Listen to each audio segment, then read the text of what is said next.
of matter. All matter is made from molecules. However, all matter can exist in different forms or states. We can classify all matter as either a solid, a liquid, or a gas. Mountains and trees are examples of solid matter. So is a desk and a pencil.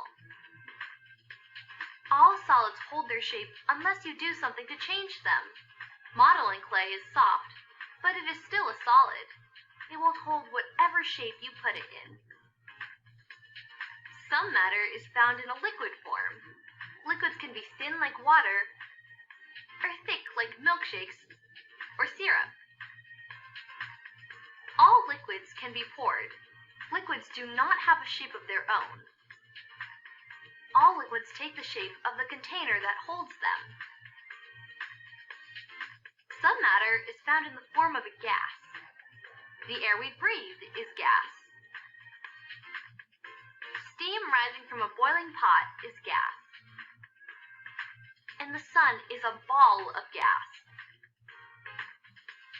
All gases will completely fill any closed container.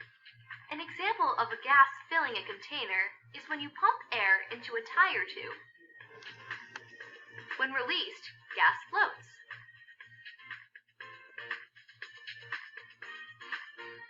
Now matter, whether it's in the form of a solid, liquid, or gas, takes up space.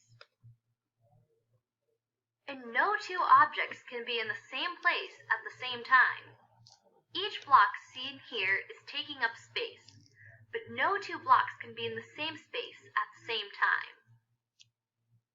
If you want to put a block in the same space as another block, you have to move the other block first. Then, and only then, can it take up the same space.